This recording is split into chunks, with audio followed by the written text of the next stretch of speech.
Good morning. We'll call the meeting to order. We're glad to be here in Clackamas County today. It's a special district of the state. We represent 3 counties, Clackamas, Washington, and Multnomah. So it's important for our commission to meet in the communities that we represent and serve. We appreciate Jim Bernard taking the time today to be here to share his perspective, and we'll hear from him in just a bit. Commissioner McDonald is returning to Portland this morning, so she'll be joining in progress, hopefully, when she lands. With that, we'll call for a motion and second for approval of the minutes of the regular commission meeting of April 10, 2019. So moved. Second. All in favor? Aye. Any opposed? Thank you. Curtis, if you could provide the executive director's report, please. Great. Thank you, Madam President. Good morning, everyone. I'd also like to say thank you to Chair Bernard and Clackamas County for having us here. I was lucky enough to come here about a month ago to meet with the commission and talk about what we're up to, so really happy to be back. I'd like to first start by acknowledging the Port's monthly safety champions. They've been on rotation up here, but once again, I just really want to emphasize how important safety is to the operation of the Port and how important it is to me and our leadership team that everyone who works at the Port gets home safely and hopefully in a better place than when they arrived at work in the morning. So Stan, I wonder if you'd help us with a safety message this morning.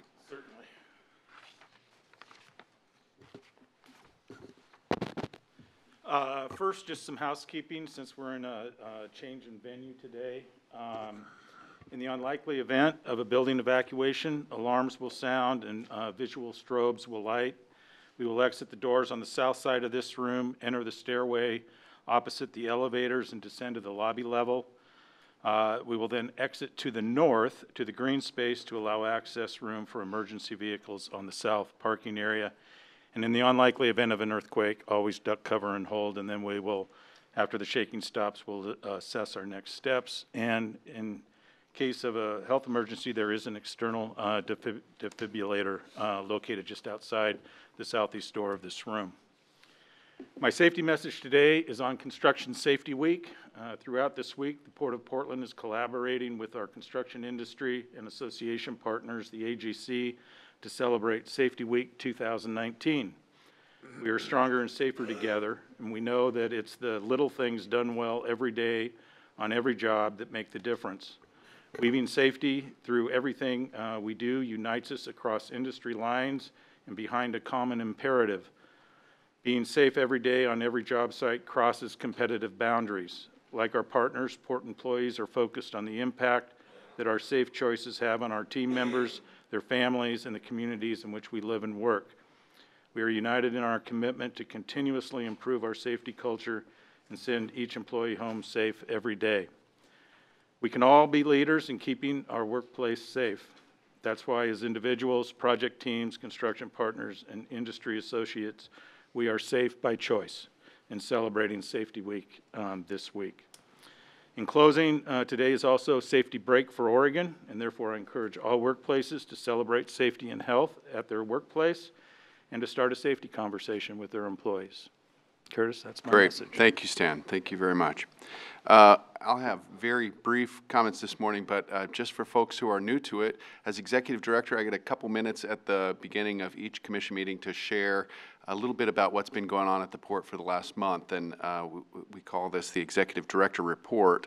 Last week, as many of you know, I was happy to announce the hiring of a new CFO for the Port, Dion Denson. She is going to be terrific starting on June 10th. Well, she's terrific now, but she'll be terrific for us on June 10th. We hired her from the Georgia Department of Public Health, where she's been both Deputy Commissioner and the CFO for about 8 years. It's a budget of about $600 million and a large team. She's really interesting and dynamic. She's met with everyone on our executive team and with the finance team, and we all found her just really engaging, and we're thrilled to have her join the team next month. 2 notes about the airport. First, our 2018 passenger surveys came back, and I'm pleased to announce that once again, we've just had record performance in the view of our customers, the passengers at PDX. We hit the highest levels in PDX history at 83% overall satisfaction, 4 points above our 2017 results. This also includes an incredible 88% satisfaction for both retail and food and beverage concessions for the first quarter of 2019. So just really great work, reflects not only our own team in the airport, but also the work of all the people that work there for concessionaires, service providers. It's just really great news. And then finally, this year's Travel Oregon's Governor's Tourism Award went to a port employee, David Zilke, who I think everybody knows runs our air service development team. The award really recognizes David's commitment to promoting tourism in Oregon and promoting the state of Oregon, both nationally and internationally. David's just been a valuable part of our team since 2005, I believe, Keith. And we're just thrilled for David and grateful for the honor that he brought back to the port. So, Madam President, with no further ado, I'm not going to hit you with more PDX Next updates because you'll get more of that later this morning. Those are my comments. Great. Thank you, Curtis. I'll call for a motion and second to approve the Executive Director's report. Second. All in favor? Aye. Any opposed? Thank you. We'll open the meeting for public comment. I'm not sure if, no. Thank you. And then we'll ask Commissioner Bernard, who is Chair of the Board of County Commissioners, to address us. Thank you.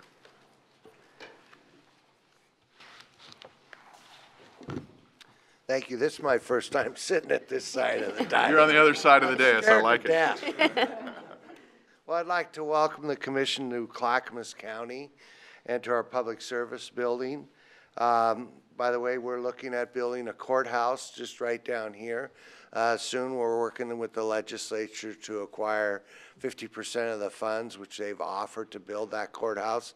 Clackamas County can't pass up on this deal.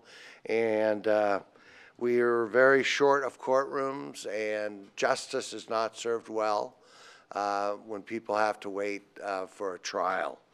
But Port of Portland, we appreciate you being here. We, as you know, have a very important road that comes through Clackamas County, I-205, that has an impact regionally, and we're working with the legislature to move from planning to actual construction of that improvements. But we also at Clackamas County have been working on something we call Performance Clackamas, and that's build trust through good governance, grow a vibrant economy, build a strong infrastructure, ensure safe, healthy, and secure communities, honor, utilize, and promote and invest in our natural resources. We greatly appreciate the Port of Portland continued partnerships in our efforts. There is more work to be done. I hope we can keep working together to accomplish important regional objectives. In addition to highways, Clackamas County is also focused on our local roads now and into the future. We recently passed a $30 per year vehicle registration fee. This will generate $11 million per year for the county and cities to cover maintenance gaps, address safety issues, and hopefully start building new projects and to accommodate our growth. Unlike other counties, Clackamas County has no local road funding. Others have 3 different sources, or 2. We have none. So this was something we've been talking about for 20 years, and we finally, thanks to the commission, stood up and did what was right for the county. I'm also proud of the commission's willingness to work hard to create a climate action plan. We're still in early phases, but I suspect our findings will have us looking at every element of transportation, including how our businesses use our roads to get their products to market. We'll have more information on this soon. Another area of importance is the extension of Sunrise Phase 2 out to Boring and I'm going to call it Phoenix or Damascus, whatever you want to call it, which may be a city again. This is one of our largest employment areas off of 212, what will be the Sunrise Phase 2, with hundreds actually thousands of homes, thousands of jobs out in that area. Happy Valley's annexing and growing their city. Clackamas County currently has 412,000 residents, and we need to look for places where we can have housing and jobs together. And that area out there gives us that opportunity. We're also doing a first-of-the-kind countywide housing needs assessment. We obviously have a housing problem, but the way we address it, we need to know the information that is required that we can do our investments where they'll do the best. And some of that is, we were talking about Happy Valley the other day, you know, even the richest people can't find a home, so they're taking the homes that other people who would normally be able to afford those, they're living there, and consequently there's no place for anyone to live. We're thousands of housing units behind. Also, we are working hard to open the Willamette Falls locks. We think it's not only a tourism opportunity, but it's a way to turn the river back to what it used to be, which was an industrial hub for Clackamas County and Portland and the region. We have businesses up the other side of the falls that would like to do business down the river but can't because the falls have been locked. And not locked, they've been locked but not repaired. So appreciate your help in helping us work with the federal government and finally get some determination on when and how those locks are going to be reopened. While I don't personally serve on your commission, I am impressed that when so many local agencies and stakeholders can band together to find solutions to projects like the locks. This project that lives in Clackamas County but has the potential of improving economies up and down the Willamette River. If repaired and reopened, we believe the locks will greatly benefit not only the tourism business but potentially spur our other industrial river traffic that when time comes, we hope the port will be willing to help us out with. Again, I want to thank you for being here today in Clackamas County. We're excited about our partnership with you to keep our economy strong and also to improve the lives of the residents of Clackamas County. So with that, thank you for the opportunity to speak. Thank you very much, and thank you for lending us your space and your voice so that we can understand more directly from your community what's important here. Thank you very much. All right, thank you. I'm sorry, I didn't give opportunity for questions for Commissioner Bernard, if anyone had any. No. Thank you very much. I'll call Vince Granato to introduce the general discussion item, please. Sure. Good morning. Thank you for the opportunity to be here. This morning we're going to have a presentation and the annual report from the Community Advisory Committee. This was a group that we established back in 2011. It was an outcome of the Airport Futures Master Plan that we did, and so there's a 30-member committee that we meet regularly. There's a regional distribution of folks here, and what we do is we get together and talk about all things related to PDX. And this year, this is the 7th year of partnership with the cities of Portland and Vancouver that has put this together. We celebrated a milestone back in January. We had past members come back and participate, and just to thank and acknowledge them for all the work that they've done to get us to this point. It really is a joint event between the port, the city of Portland, and the city of Vancouver that does this. So what we're trying to do is to have a diverse stakeholder process where we engage the community with all things that are related to PDX. We give them detailed information about projects, about business opportunities, and we get feedback from the community on that. What we try to do is and the committee tries to do, is to make the airport even better than what it is. It's good for us to hear from the general public on what's going on, even if some of the issues have been contentious. And we have had a few of those things, certainly as part of the process. We really appreciate their efforts. These folks obviously are volunteers, and for us, what we've been able to do is just to establish relationships with various groups and stakeholders, increase their knowledge of what's actually going on at the airport. And it really takes a significant time investment from them. It's a complicated facility, and just trying to get their arms wrapped around all the details, we really do appreciate their time. In addition to the quarterly meetings, we've had some subcommittees that the groups have worked on, including PDX concession selections. We've had members for that, a natural resource program recommendations on the Columbia River Slough watershed. We also had folks help us with our social equity plans for the airport as well. And then we've been giving tours and really just giving them a good background on the airport. I have two people here that are going to speak. So we have Ron Glanville and Jeff Owen, the chair and the vice chair.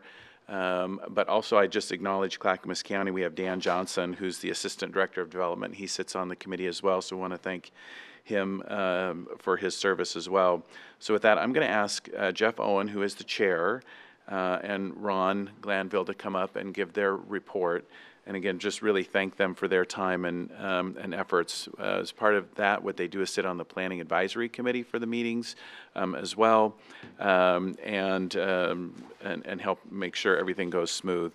Ron has helped us by being involved in concession selections in the past, and so we really value his perspective on the food and beverage program.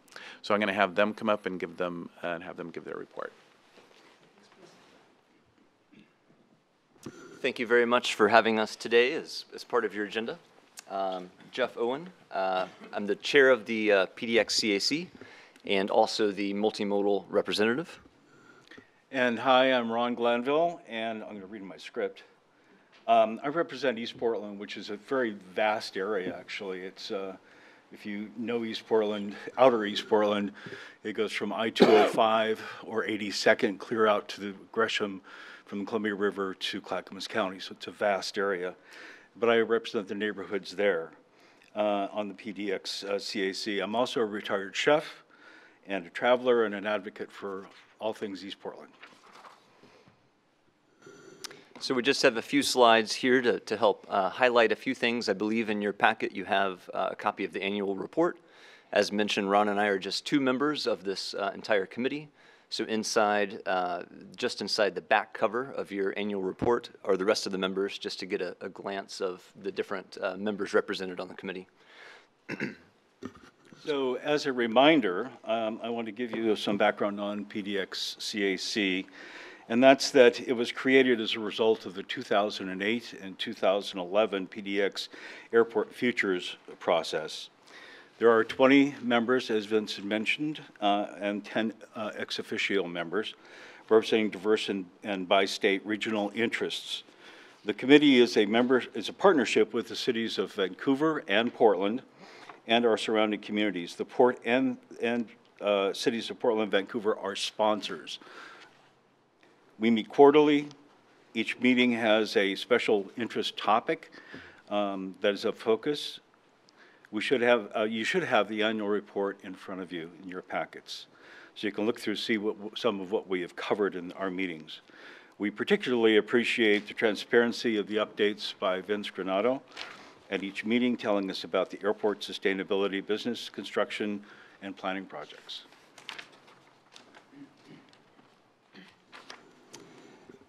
One of the important things we do as a group is, of course, give input into the port staff for projects and programs, and we discuss emerging issues as well from things that we're seeing as community members that pertain to the airport, of course. So this includes topics such as the port's small business program, parking rates, social equity, the long-range forecast of PDX, as well as planning and development projects.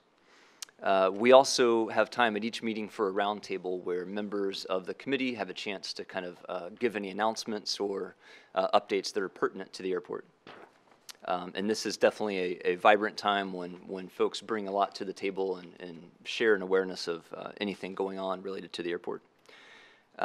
Under the plan district for PDX, which was instituted by Airport Futures, Projects of a certain size and cost are required to be described to the public via broad public notice.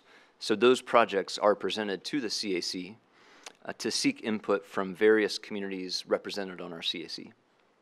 This year, we reviewed the publicly noticed Packer project, the parking and car rental facility. Staff brings the projects to us more than just once, typically a few times, so we can help to understand all the complexities and really make sure to give input to the best we can. There's a lot of interest in these projects. We're not just a group who rubber stamps something and nods and says, okay, but we really have robust, good discussion and ask a lot of tough questions. With recommendations from the Natural Resources Ad Hoc Committee, we also, as a group, recommend how to direct funding for Columbia Slough enhancement and urban tree canopy projects every year. This year, we are continuing to support 4 multi-year projects which enhance habitat with Verde and Cully Park, with Audubon and their habitat certification program, and with the Columbia Slough Watershed Council and Multnomah County Drainage District. We also voted to fund a new project, the Columbia Slough Watershed Council ACME Storage Riparian Restoration Project.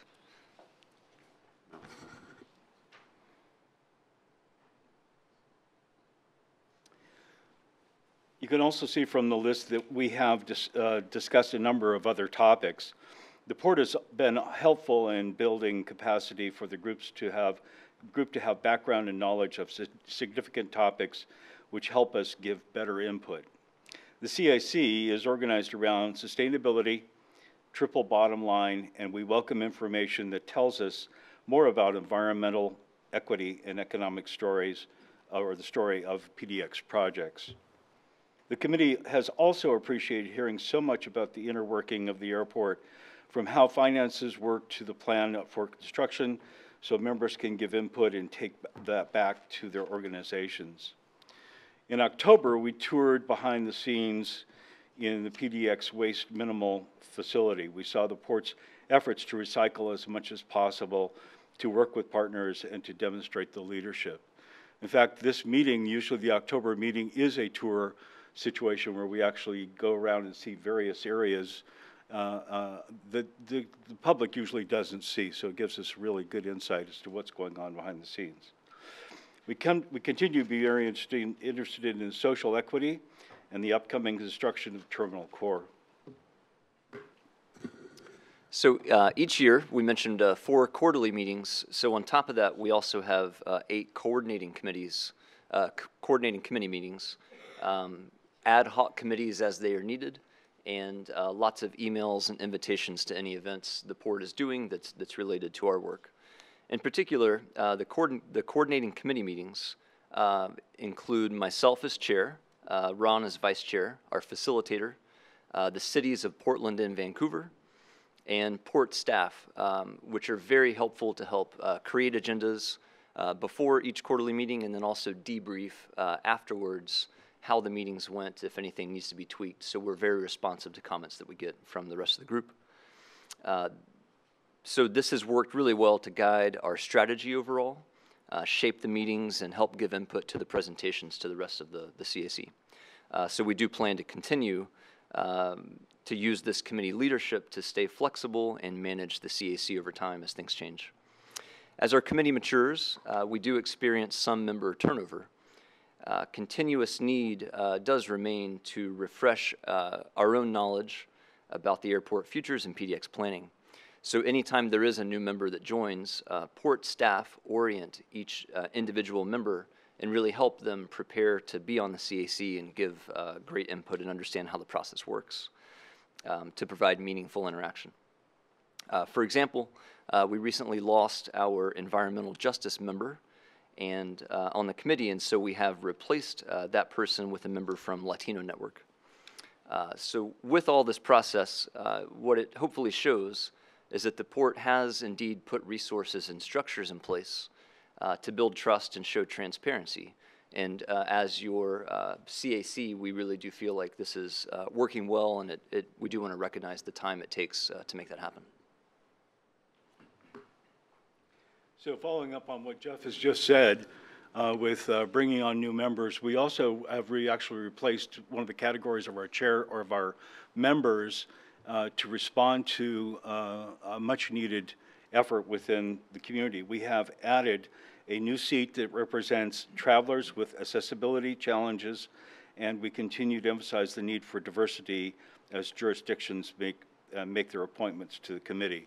So we just recently had a new member come on who has helped already, been through a tour of the airport looking at accessibility issues for disabilities, and it's been a very interesting thing that's happened with us. We continue to review and give input on planning and development projects. Terminal Core is up next year. It's going to be very big. It's already consumed a great deal of our time on the committee. It's very interesting and very complex, as you all know. Our new member with the Latino Network will assist with the PDX concession RFP, which is currently in process. We've actually had two other members, myself and another member of the CAC, actually participate in the RFPs. It's a very interesting and long process. It's actually fascinating how it processes and what happens. We will continue to tour PDX projects, evaluate each meeting to learn, to help us learn and adapt.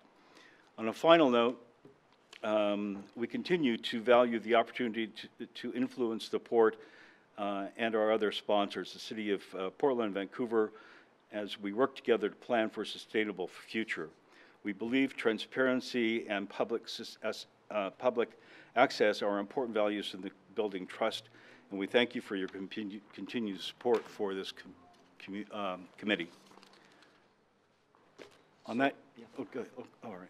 I think that wraps up our slides that we were prepared with today, so happy to take any questions if you have any. Thank you. Do we have questions from the commission? Please. Thank you for the presentation. What topics are of greatest interest in the year ahead for your committee?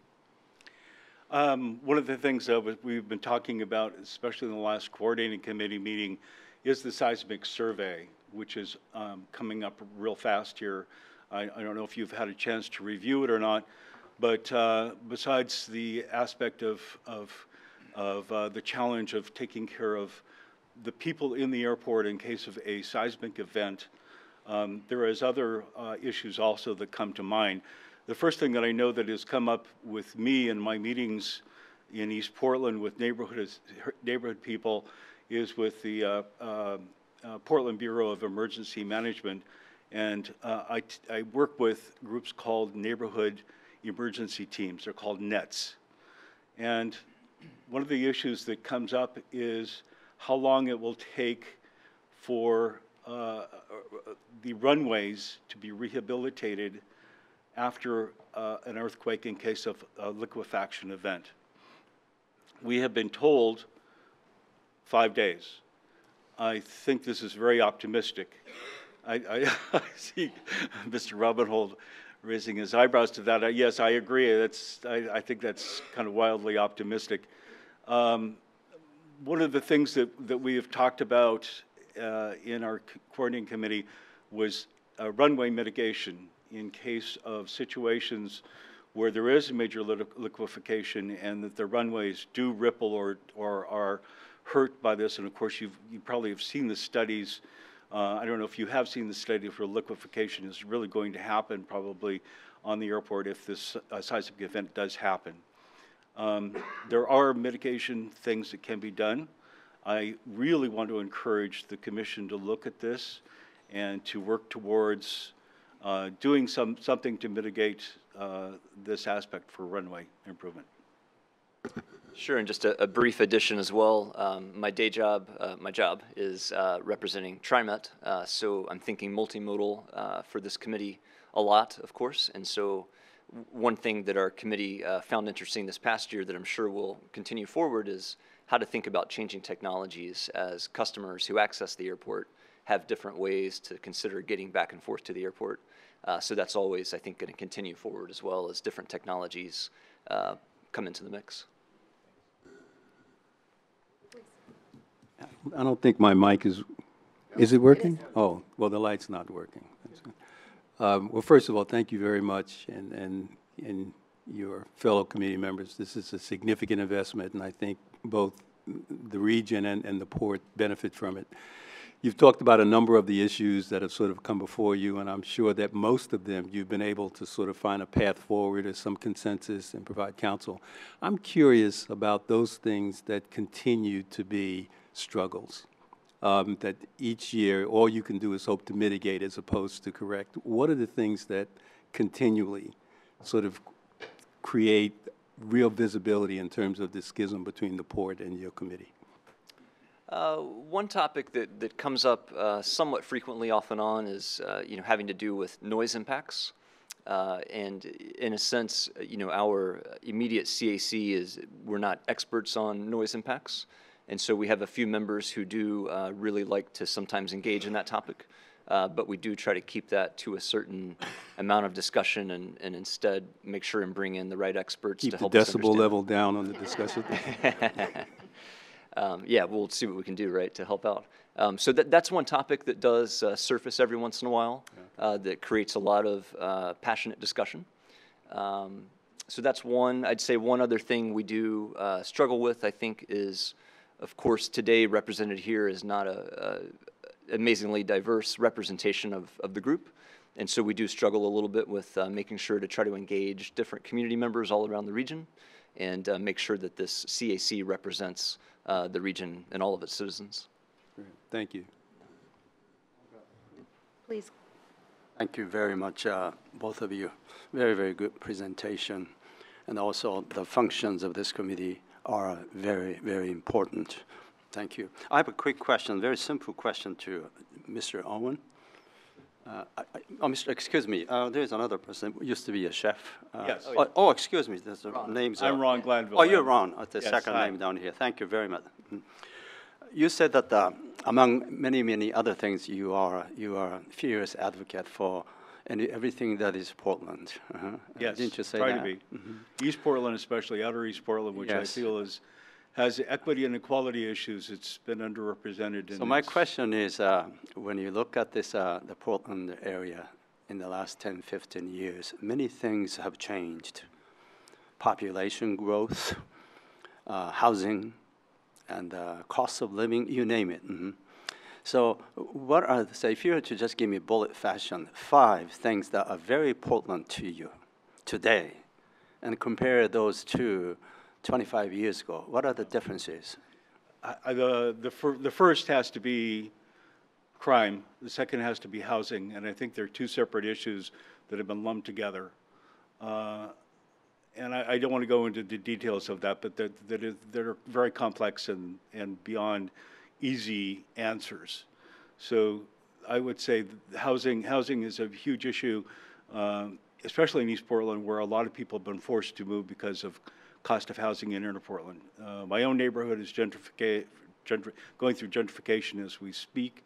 Lots of the areas of East Portland is pushing more and more people out who cannot afford the housing. Poverty is a huge issue. Also transportation. Outer East Portland is car-centric because we really don't have the transportation needs, and it's such a vast area. So there's 4 items. It's also a food desert.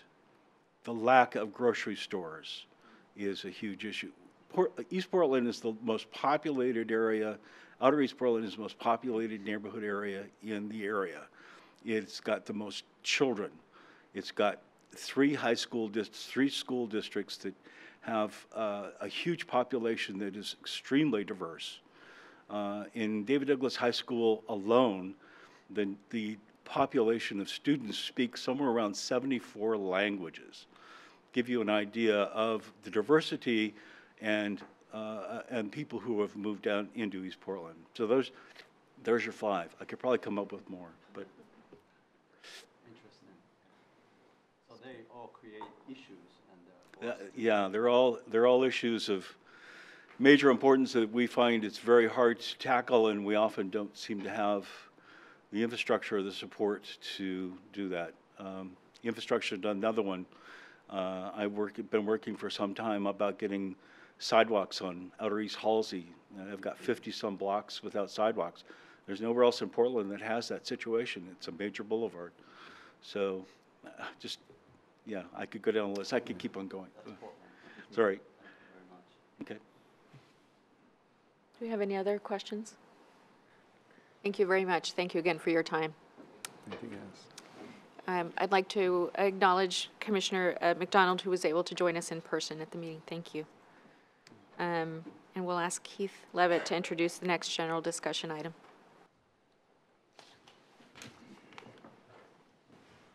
Good morning. So we have a comprehensive marine update to give you. Ken O'Halloran is here, our marine marketing director. I guess I'll let you can drive that. What I would say is we've been on about a 3-year evolution of our marine business. It included getting the lease back from ICTSI out at Terminal 6. Included working with the ILWU to settle our various litigation that we had. It included working with a 22-member stakeholder committee to come up with a whole new strategy on bringing life to Terminal 6. It included losing a lot of the container business that saw a lot of consolidation, larger vessels. All of that called out the need for us to come up with, frankly, some new marine strategies, and the team has been fast at work working on this. These 3 tenets are really what we've asked the team to consider in the strategy. So shipper access is certainly our mission, and it's great to be here in Clackamas County. We have a lot of shippers who have used both our bulk facilities as well as container facilities out at Terminal 6 historically. So shipper access being, our mission, let's solve for that. Let's do it in ways that are financially sustainable. And if there's one big theme I think you've heard from us a lot, it's this focused on our general fund and the need to make sure that both the marine and the industrial business are operating in a financially sustainable way. We're on the right path. We aren't quite there yet. More work to do, but feel really good about where we're at. And then finally, find the market. And that's code for have the courage to get out of things that aren't working. And Terminal 2 is probably the best example, most recent example for us. We determined among our own team working in that kind of the general cargo break bulk market. Terminal 2 historically has been that type of a terminal facility. Many other ports have break bulk facilities. We have a big one now at Terminal 6. And we determined that we simply weren't going to be successful in that market space. And so we are open to figuring out what would work. And that's how baseball kind of came along. Whether it ultimately works from a baseball stadium standpoint, that's a long way from getting to a point of knowing. But the team is definitely, whether or not baseball is an option at Terminal 2, is focused on how do we activate the real estate, how do we generate revenue to fund the marine portfolio that, again, isn't quite where we need it to be from a financial standpoint. So with that as the context, I'll have Ken go ahead and provide the update. Thank you, and good morning. So I wanted to begin here with just a quick overview of our marine marketing priorities, then we'll take a little aerial tour of some of the marine terminals with a focus on Terminal 6, which is the primary emphasis of our group on the business development side. So just in a very general way, our 3 key priorities for our marine side is to facilitate growth in the bulk cargoes at Terminal 4 and 5, and we'll show how this works actually on the ground here in a second. Expand our import and export auto business, and promote Terminal 6 as a multi-use facility. So everything we do has to lead back to one of those 3 key priorities. Okay, Terminal 4, I'm sure you're familiar with that. Just a quick aerial tour. Going further upstream, you see the auto facility, the Toyota auto processing facility there. the port's first venture into the auto business. Goes back to the early 1970s. We'll talk more about that here in a second, but very successful year in and year out.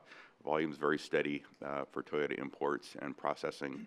Most go out by rail to points in the Midwest, inland, but a smaller percentage also stays in the Northwest and out by truck. And they've also handled a few exports, very few, but interesting over the last few months as well. The Kinder Morgan soda ash facility, this is a bulk cargo that originates in Green River, Wyoming. A very stable export business for the port. Soda ash, as you probably know, is used in glass manufacturing and detergents. It's one of the world's largest natural sources is in Wyoming, so a great export market for the port. The main shipper here is a consortium of 3 companies, and that group of 3 is actually going to be reduced to 2 here. One of the members is leaving the consortium. However, the growth in the product and the growth in consumption in Asia is such that they still plan overall growth in the business, although one of their members will be taking their business to another location at some point. But still, very valuable import business or export business for the port. Also wanted to recognize IRM. We don't talk about them much. If you see those blue tanks there to the left of the soda ash facility, and then the blue rack going out to berth 1 there. IRM, Philadelphia-based company, which handles import liquid fertilizers and utilizes those tanks that have been there for a lot of years. And so not a huge volume, but a very important player in the Terminal 4 mix. And they also have expansion plans as well for handling other bulk import commodities on the liquid side. So did want to recognize them. The old grain elevator you see we've identified there as a redevelopment opportunity. We are continuing to consider concepts for other opportunities in that area. Virtually all of them would require all or part of that facility to be demolished at some point in time. This is an old legacy elevator. Not uncommon around the Northwest to see older elevators that are obsolete, and it will need to come down at some point in time to fully utilize that real estate. The fact that it is an existing marine industrial property, I like to say they're not making any more of that stuff, and so you really need to capture and take full advantage of what's there. And in order to do that in this case, that elevator will need to come down. We've already begun the preliminary planning efforts for that, and in fact, some of the environmental mitigation work has actually begun already just to mitigate the hazards that are present right now in the elevator. So more to follow on that, but to really take advantage of that real estate and the dock that goes with it. You see there, the ship alongside there at Pier 1, the elevator will need to go at some point. Terminal 5, two bulk facilities, Portland Bulk Terminal. Main shipper there is Canpotex. That's the Canadian Potash Export Consortium. This facility will approach probably 4 million tons this year, taking full advantage of the additional storage capacity, which was finished last year. You see those two, you can't see that they're wooden structures from here, but the one closest to the water, the higher and the shorter of the two, was built last year to basically double the storage capacity. And so that's being reflected in higher volumes up 20% this year over last year to make a segregation of the 2 potash grades. But obviously taking full advantage of the world demand for fertilizer and the great source they have in Saskatchewan. So year in and year out, very successful facility. The grain elevator, Columbia Export Terminal, also doing well, although its volumes are down somewhat this year, reflecting a couple of things in the trade. Tariffs on various grain products have been disruptive to the grain export trade. I've also seen some effects here in the last few months of Midwest flooding you may have read about, which has disrupted the supply chain on corn and products originating from the upper Midwest. But the point here is this facility is a state-of-the-art export facility. The fundamentals for the grain trade out of the Columbia River are still very strong. The supply chain is second to none when it comes to the barge system and the rail system, which serves these elevators. So still a very bright future and important part of our export mix at Terminal 5. Okay, also at autos, this is actually back to Terminal 4, just the ship discharging Toyotas at T4. Gives you a sense here for our volumes. 2018 versus 2017, imports up somewhat. Exports were very strong in 17, so they did fall off in 18, probably in some degree due to tariff matters on export vehicles to China. but it still remains a promising trade, and we expect it to come back on the export side. So I mentioned earlier about the Toyota development. So what's happened there is they have been had a huge surge in their import volume in the last few months, to the point that they have virtually maxed out their property they have available at Terminal 4, and have looked to AWC, our tenant at Terminal 6, to accommodate the overflow that they're experiencing. And I was looking for, hoping to find a good way to capture that until Mr. Robinhold sent us this great picture just a few days ago on an approach to PDX, I presume, which shows which is actually the upper end of the Terminal 6 auto facility, really the Honda lot, we would call it, which is never near this full. But I can't say how many of these are Toyotas and how many are Hondas, but I would say most are Toyotas. Over 6,000 vehicles are there. So it's a great way for the port to accommodate unexpected growth in Toyotas. And I'd also point out that given the operating arrangement we have with AWC, we collect revenue on a per vehicle basis. And so whereas Toyotas is on a straight land lease, AWC is on a per vehicle basis. So it's been a great unexpected shot in the financial arm for the port to accommodate the Toyotas at T6. So I'm not sure how long it will continue, but we're enjoying it certainly while it's there. Just another great aerial photo of the AWC facility, Berth 601, Globus vessel. That is a Korean carrier discharging Hyundais. And these vessels will also take the Ford exports. And that's really one thing that's allowed the exports to grow or to be accommodated at all at Portland, is the fact that you've got these import ships coming in here and looking for a backhaul cargo back to Korea and China. And Globus is one of the main carriers for that. The solid white vehicles you see there in the background, those are all export vehicles in their shrouds, awaiting for movement to the vessel. And I would also point out AWC is also very optimistic on the future of Portland, looking at other opportunities to grow, including perhaps adding additional brands at some point in time, but very optimistic on their prospects. Okay, this is a diagram that was really created as part of our planning effort for a reset at Terminal 6, identifying where we see the priorities and the emphasis going forward. We have the autos on either side. On to the left, you see that's for 601, the AWC, where the Hyundai imports and Ford exports are handled. The photograph to the right, pretty good contrast in the photo I showed you a little earlier, where you can see how many autos are there at the Berth 607 area versus what's there now. And those where Hondas are handled. Container capabilities we show as the main area designated for container handling, and in support now of the intermodal yard, which we'll talk about here in a second, and the multi-use facility, the area that we've designated as just that, multi-use, multi-commodities, break bulk cargoes, non-container opportunities at Berth 603 and 604. So I wanted to recognize the Industry Leader Committee. I think Keith mentioned this a little earlier. This is the group that we brought together to really serve as a sounding board and help us engage on the future of Terminal 6, a great cross-section of stakeholders in the shipping business in Portland. And they were just very actively supportive of our planning efforts, again, as a sounding board as we proceeded down with a consultant study and looking at the market opportunities and how we do a reset at Terminal 6, and very supportive all along the way. We've continued to stay in touch with them, and we've reconvened this group periodically as well to let them know how we're doing and keep them advised on that. So as you can see, it's all stakeholders, key shippers, ocean carriers, labor, upriver ports, the Port of Morro, everyone that has a stake in Terminal 6. And it's a broad cross-section, as you can see, but very supportive, and we hope to keep this group together.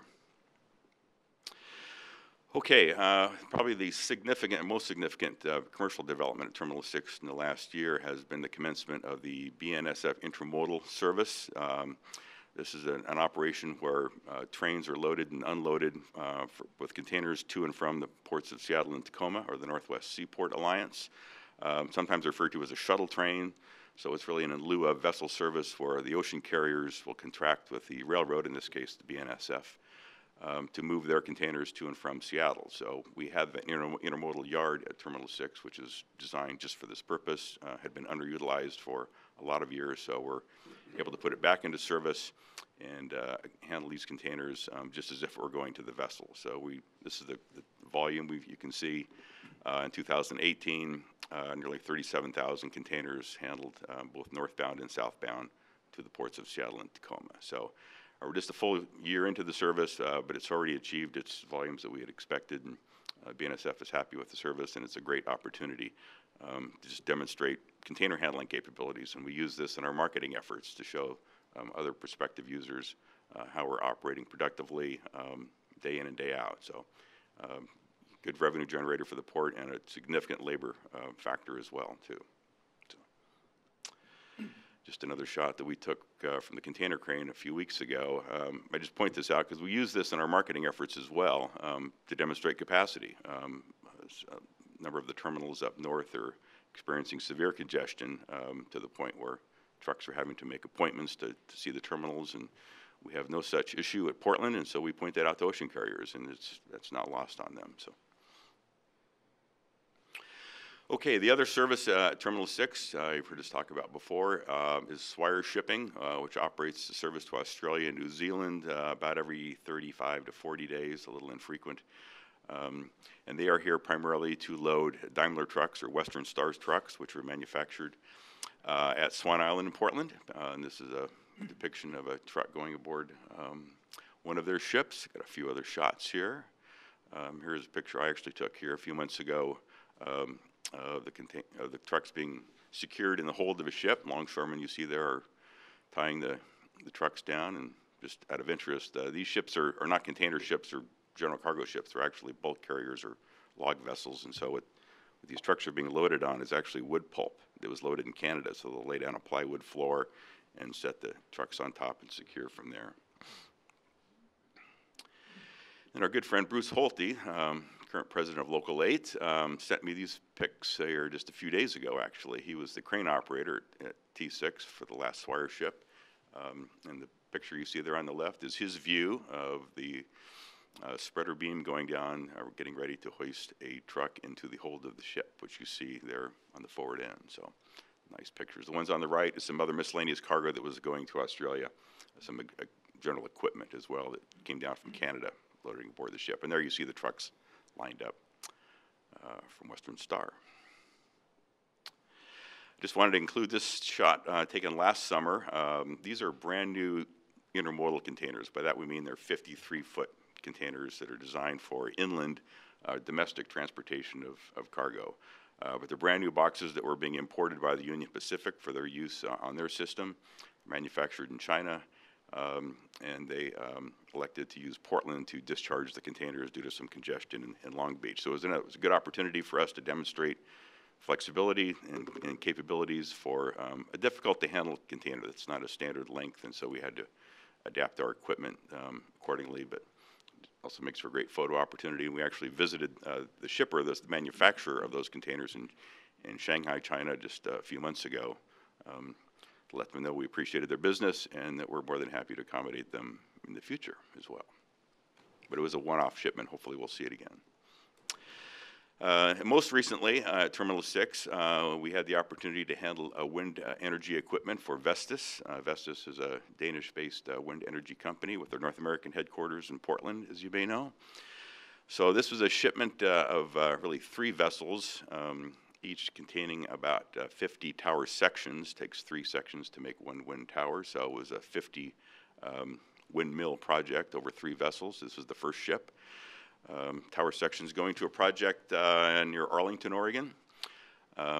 We were selected as the port of discharge at the recommendation of the trucking company, which managed the inland transportation to the job site. A challenging project for equipment of this size. And due to the clearances, they recommended that Portland be selected over any port north of the Columbia River. So we were very fortunate at that selection, and I think everybody performed very well. The longshoremen were delighted to have this business, and we just did a little debrief from the shipper or the importer just a few weeks ago, and all were very satisfied with how it went, particularly the trucking company, which was somewhat determinative as to how or where this business was going to go. And so the transportation to Arlington went very well.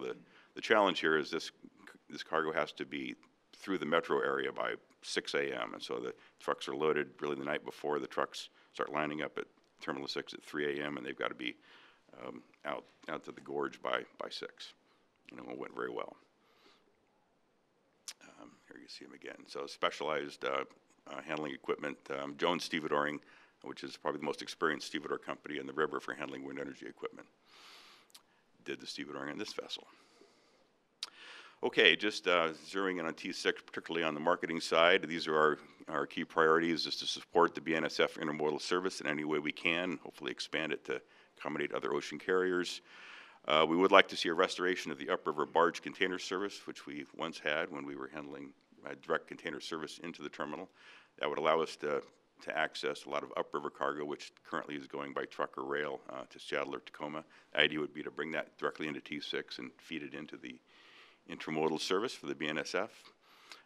Working on the economics of that, they're challenging, but we're learning there is some interest to that. Grow the cargo base for Swire Shipping, support them in every way possible to diversify their cargo base, particularly on the import side. And we are continuing efforts to attract Trans-Pacific service, as I alluded to, using some of those photographs, and the track record that we've demonstrated for BNSF is key for that whole messaging. And certain folks are listening to us, certainly. It remains a challenge and something of an uphill battle to some degree, but we're optimistic that there's a niche carrier out there that would see the value in Portland.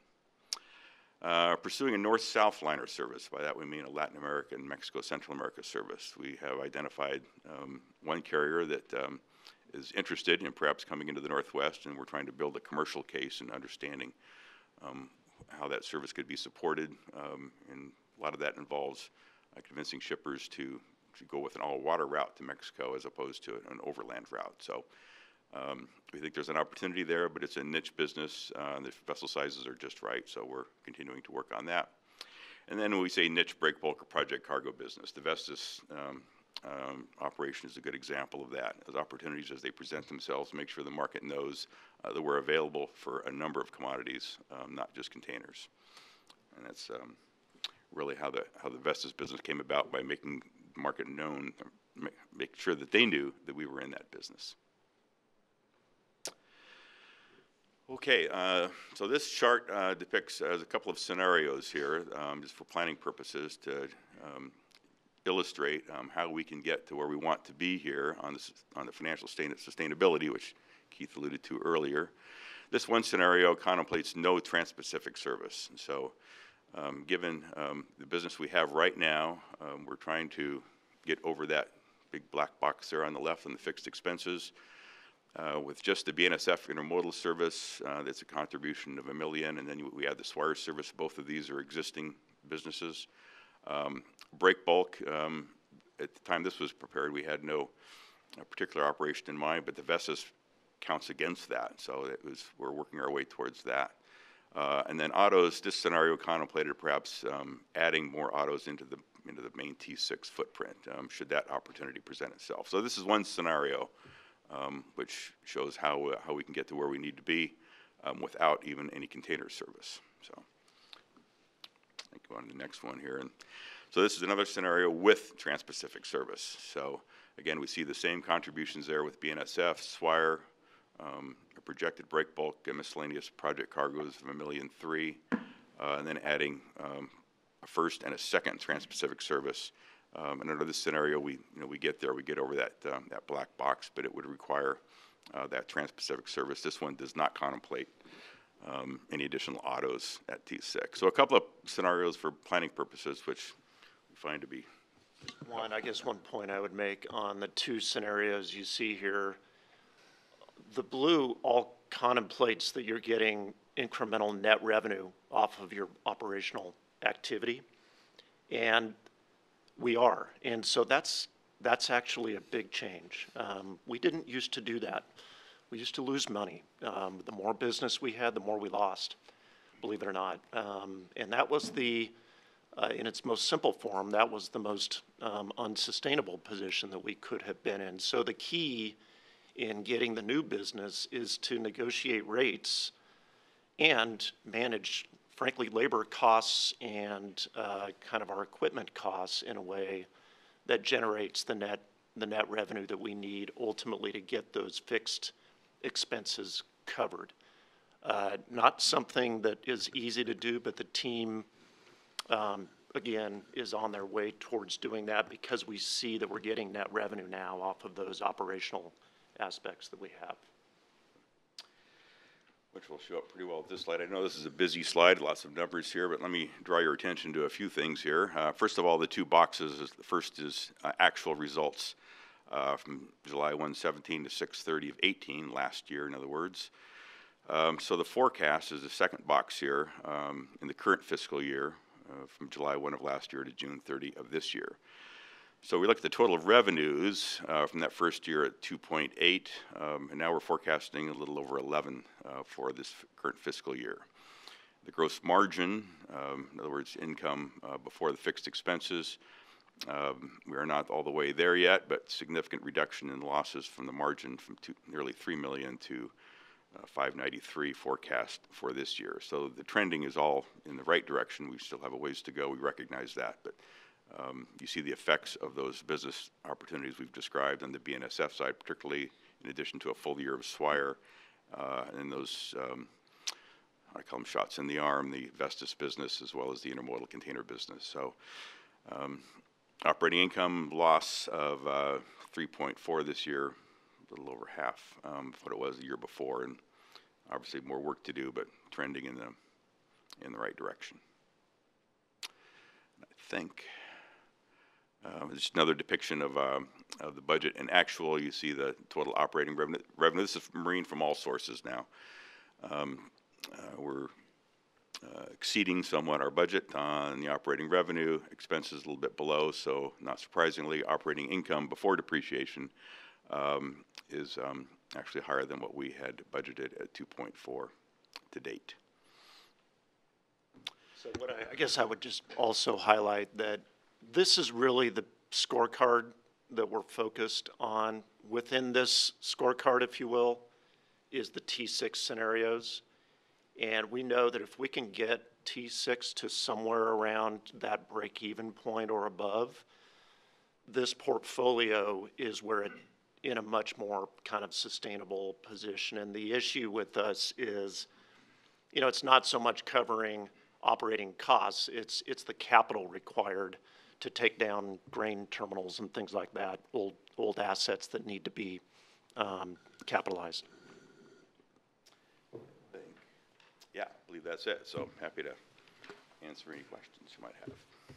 Thank you. I'll start by saying, by thanking you both. I know it's taken a lot of hard work from your teams to get to where we are with respect to these financial results and revisioning what we can do at Terminal 6. So thank you for that. Go ahead.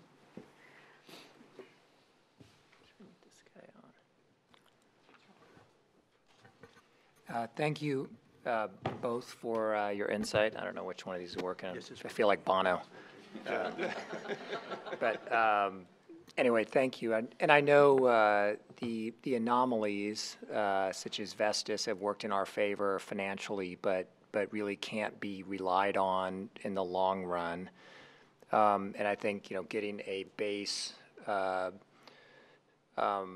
consistent line of business is part of getting to that break even and move to profitability. But my question with that backdrop, and I do know that we have to take down some of the assets, and I hope we can have some fun doing it, like blow it up. You know, they have some great ways to take down buildings that get some attention and a little drama. So anyway, I'm hoping that we can do it in a way that gets some attention in a positive way. But my question is, so I know that ocean-going vessels are going to deeper draft. And we have a very restricted, in spite of our great dredging operation, we still have restricted channel depths in the Columbia. And I'm just trying to think, are we facing a dynamic in the industry that is going to create perpetual headwind for us to make this profitable? Because I think the vessels will become more antiquated if they're not making the shallower draft things. Am I wrong in this notion, and kind of how do we overcome that? You're not wrong. You know, it's a headwind, but we've always faced that in the Columbia River. We do not have naturally deep water. It requires maintenance. We were very fortunate to get the channel deep into 43 feet, which created some new opportunities for us and allowed us to protect what we had. But we can't be all things to all people, so that restriction will still be there. So the idea then is to focus on what you can be and who you can accommodate. And on the ocean carrier side, there are still ocean carriers, even on the container side, which can call the river, and they can be accommodated within that draft and the size of ship that can call at Terminal 6. Admittedly, it's a small number, which is getting smaller, but it's not gone away, and we still think there are niche carriers that are going to be around for some time. We think Portland makes a lot of sense. So yeah, the universe is small, but it still exists. If that answers your question, Thank you. Yeah, just one other point there is that on the bulk shipping side as well as the auto shipping side, we think those vessels will always be able to call the river, so we feel good about those segments. And that's one thing to keep in mind. While we can obsess to some degree over LA Long Beach or Seattle and Tacoma, but for a lot of other lines of business, these ships have to go to other ports, and if it's an auto port or another bulk carrier, that not all ports are naturally deep, so you have restrictions on the other side as well too. So we're be mindful of that. So Thank you. yep. Other questions? I had just a couple of follow-ups. I'd like to hear a little bit more about how sustainable you think the Vestas line of business is, and then if you could say a few more words on the latest development in terms of the north-south routes. Sure. With regard to Vestas, in our little debrief session I mentioned a little earlier, we asked them what are their prospects going forward, and they did indicate that while they had nothing immediately on the books, they did say that Portland would be favored for an Oregon-based project and Washington Ports for a Washington project, just for the trucking considerations alone. We do understand, not just from Vestas, but from the industry, that a lot of these wind projects in the inland Northwest will be repowered soon. In other words, technology is such that they're going to modernize them, make them bigger, more powerful, which will require new equipment. So while there's nothing imminent, we think we demonstrated our capability very well to them, and hopefully next time an opportunity comes, they'll think of us. With regard to the north-south service, while the carrier we were talking to is not in the Northwest right now, they're interested, but they really have to see a commercial case. And so that's what our team is doing right now, is really going around and visiting with existing importers and exporters in that trade to understand what their interest they would have in an all-water service. So it's going to take some doing to get them here, because they're only coming as far as California now. So to come as far as the Northwest, it has to be a pretty compelling case to do that.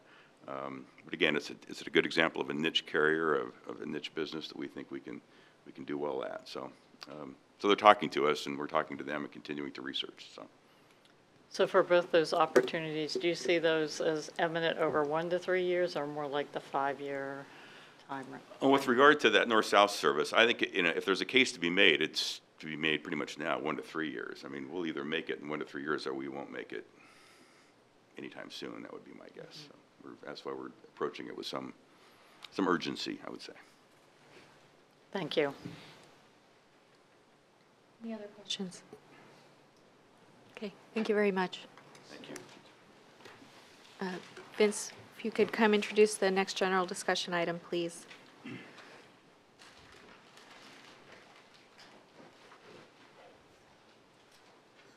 Well, we thought since we didn't have any actual contract approvals on PDX Next, which we've been doing frequently, thought we'd just give you an overall update on the program.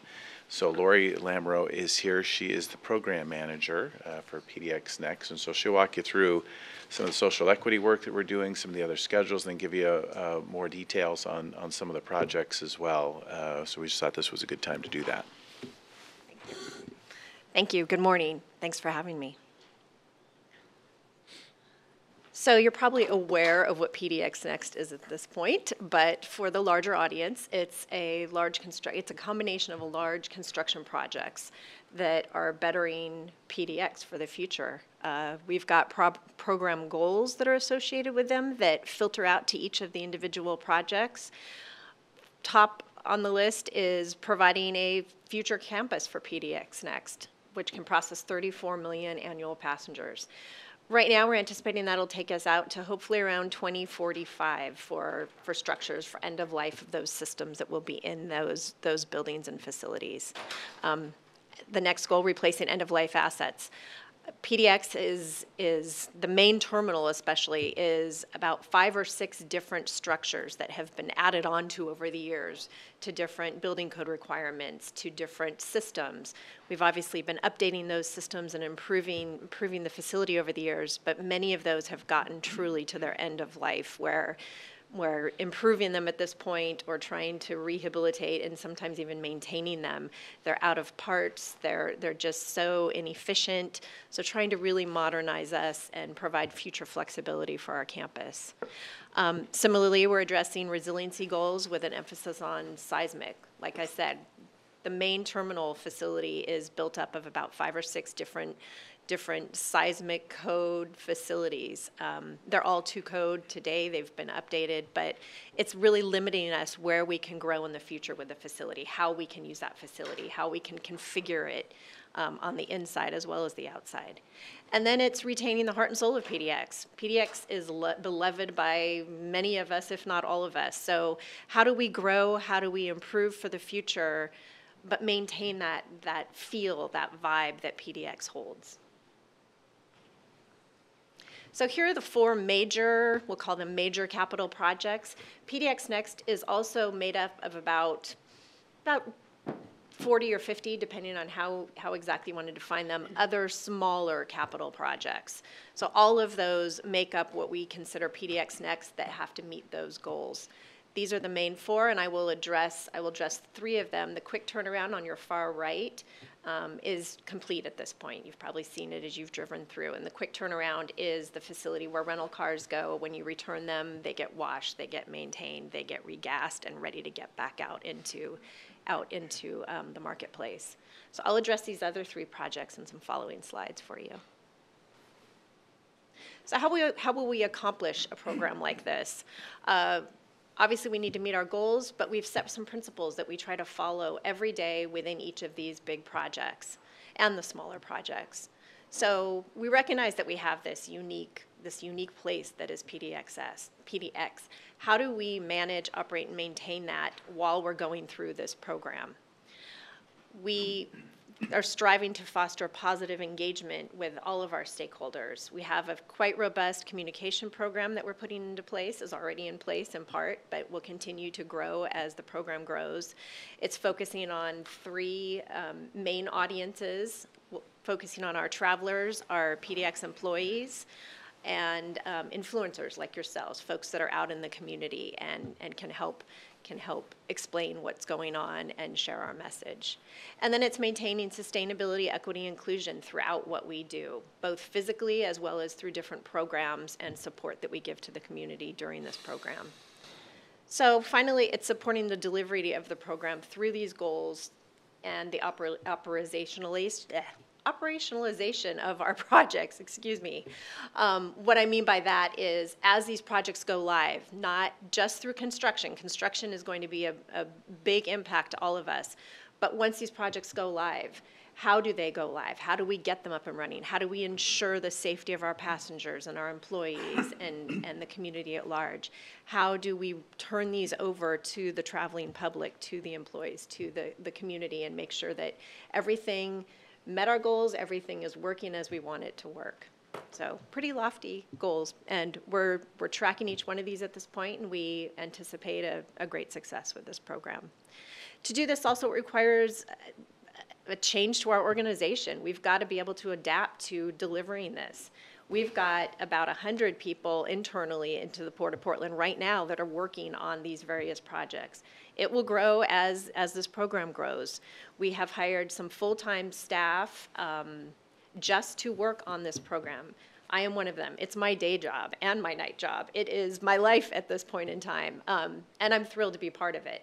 So in the past, many of our folks that aren't necessarily focused solely on project delivery or development They are doing their day job. They work in our operations department. They work in our maintenance department. They work throughout the port. But because of the way this program is so demanding, so meeting-centric, so partnering with folks in the community and our consultants and contractors, it was really needing to have a different highlight put onto it. So social equity and small business. PDX Next, we're dedicated to providing social equity through both how we design our facilities, and I'll explain some of this, as well as through supporting opportunities for the community. So we've set some social equity goals, and following, that's what these are. So we've got an enhanced apprentice and small business program. You're probably well aware of our small business program. For PDX Next, we've set a 20% small business program inclusion across those projects. So each project needs to provide 20% involvement from our small business community, and each one of those projects at this point is tracking to that. As Ron from the CAC mentioned, we had an accessibility study involvement, collaboration done already, and we're continuing to work with we involved about 11 different community groups that came, folks from hard of hearing to hard of sight, across the field came, and we gave tours, we asked them questions, we had them look at our existing facility, anywhere from signage to our hearing messages that are in the terminal, and give us feedback. We wanted to understand for our physical design, is the way PDX is laid out currently, where can we improve that? Locations of elevators, moving walkways, places to sit. So we went through that great analysis with all of them and got really, really great feedback, in addition to realizing that having a seat at the CAC would be really informative and helpful going forward.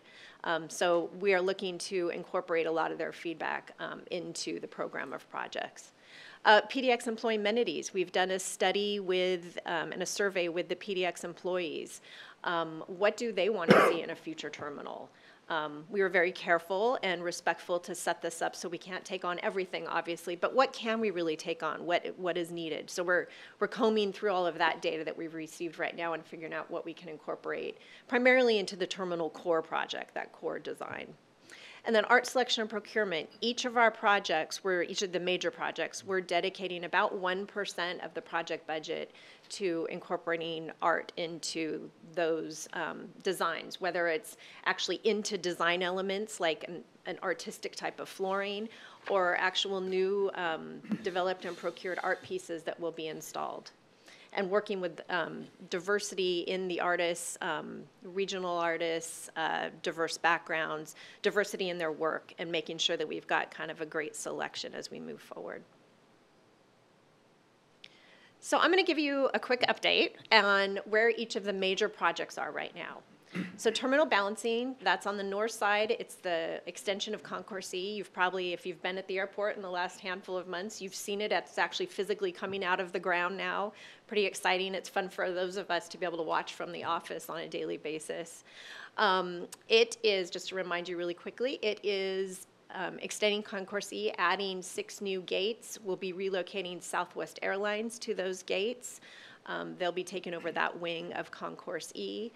In addition to providing this extra capacity, and in the name, the balancing part, what that's really doing is allowing us to better balance our existing baggage handling system. If you recall, that system's divided into 2 halves, a north half and a south half. North airport carriers put their bags into the north system, south into the south system. And many of the carriers that have a lot of baggage were on the south. And so it was unbalancing that, causing more issues on the south side. And so being able to balance that out amongst the north and the south provides for better future capacity for both halves of that system, as well as better throughput for the various carriers. So it's kind of accomplishing several different things. That project is slotted to end around end of 2020, and it's tracking at this point. Like I said, you can see it coming out of the ground. The parking and rental car, or Packer as we lovingly call it, it's kind of several different things going on here. So you've got the RCC, or the Rental Car Center, which I'll show in a follow-on slide here. It's got the larger building, which is the parking garage. And then if you look kind of in the upper right-hand corner, it's relocating the existing parking exit plaza. Again, as you're out there, you can kind of see some of that construction going on right now. And right now, where the focus is on that moving of the parking exit plaza. That will be completed this fall sometime, so probably late fall of 2019. And currently, it sits kind of the point of the parking garage building. And so we've got to really move that before we can start coming out of the ground or doing any work on the parking garage. What else do I want to say about that? Let me go to the RCC. Oh, actually, for the parking garage, just to remind you, it's about 4,400 parking stalls, half of which will be dedicated for the rental cars. It's allowing the rental cars to be on site, getting them out of P1 and P2, and putting them into this new garage. The other half of the parking stalls will be for future long-term parking. So it opens up some of the real estate in P1 and P2 for short-term and longer-term parking, and then adds more stalls for us. So the rental car center. This is attached to the parking garage. The main floor, the first floor, not the main floor, the first floor, that glassed-in area on the illustration, is the rental car service center. So the rental car offices, when you go to rent a car and work with the rental car services, you will go into that first floor of that building. So moving that office, which is those offices which are currently in P1 today, into this new, much more open, light-filled facility for them, and then easily walk to get your cars in the new parking garage next door. The floors above, 2 through 4, are kind of doing us some double duty. We added those on to this project because we needed to move TSA, we needed to move our police, and we needed to move some other services. So our badging office, our airport operations center, probably forgetting something, but those uses will be going into these other floors. They are currently in our terminal core, up on our mezzanine level. The mezzanine, as I'll explain further when I explain terminal core, the mezzanine level needs to be demolished in order to do the terminal core project. So we needed to relocate these folks.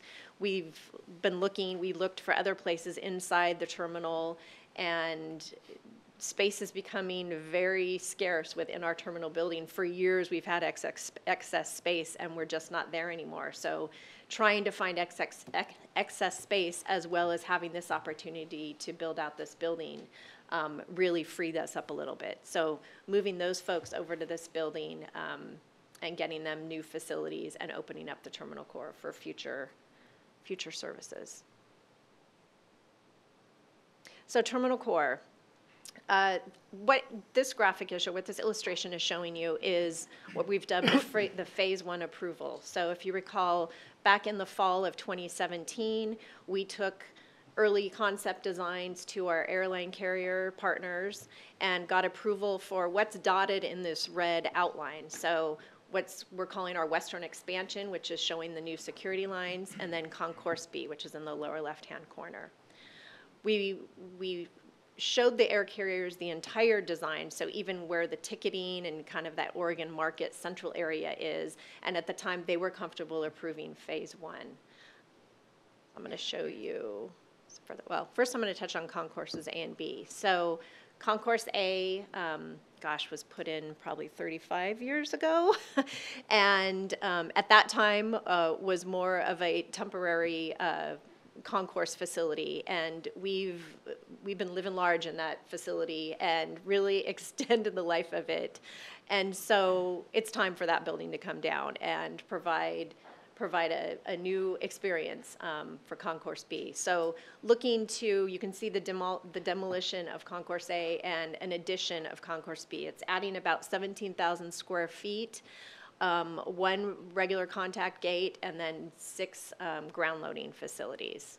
So in a way, it's taking and moving a lot of the function of Concourse A into this new Concourse B with much nicer facilities, which I'll be showing you. This is an outside look. It will function similarly to how Concourse A is today for the ground load.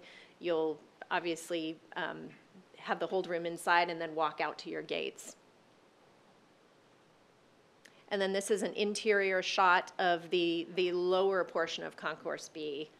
So double height ceiling, really connecting the upper portion of Concourse B, the existing part of Concourse B, with this newer lower portion of Concourse B.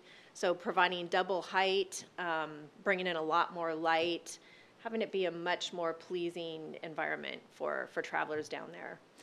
It will have a larger restaurant type of concession or food and beverage type of concessionaire, as well as a coffee type of concessionaire.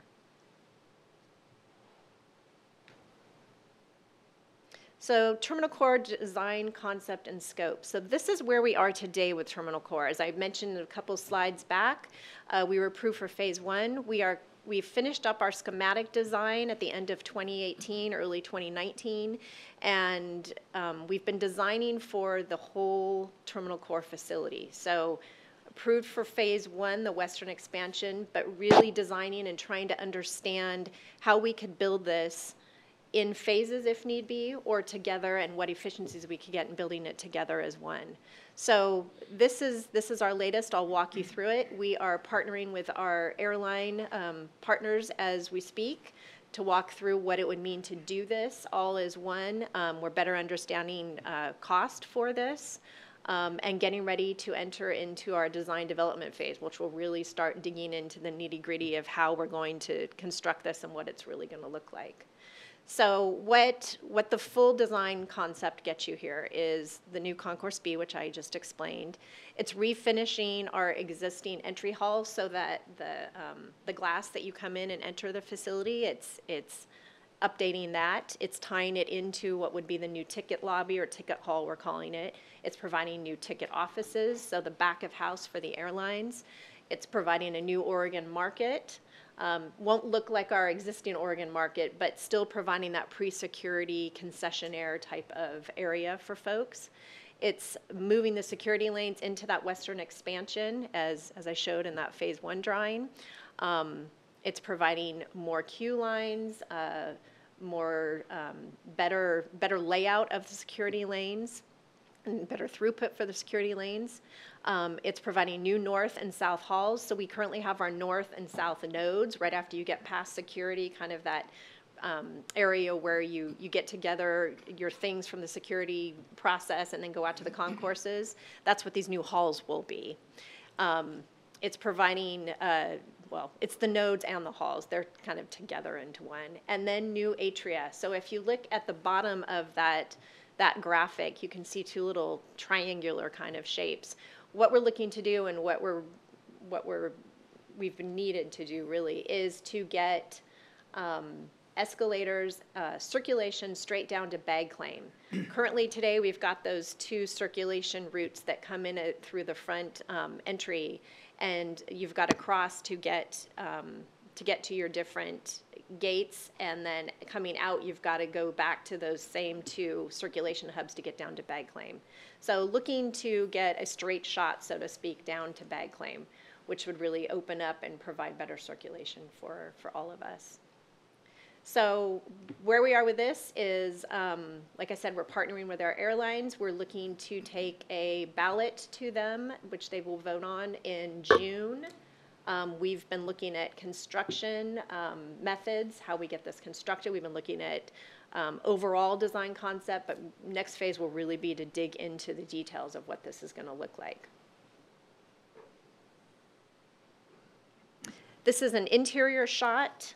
Actually, let me go back one. So that shot that I'm just going to show you, it's as if you're standing in kind of the middle of the new ticket lobby and looking through to the new Oregon market and the security lanes beyond. So kind of diagonally through that graphic.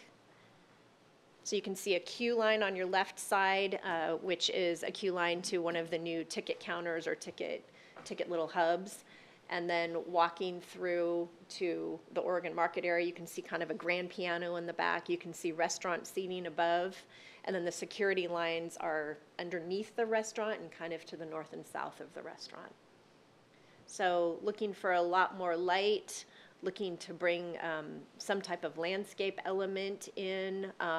Really, the way we've been working with the architect is, it's all about how you get through the airport. So today we have a lot of signs, not that the signs will go away, signs are always going to be needed and very helpful, but can you set it up in a way that it's intuitively flowing?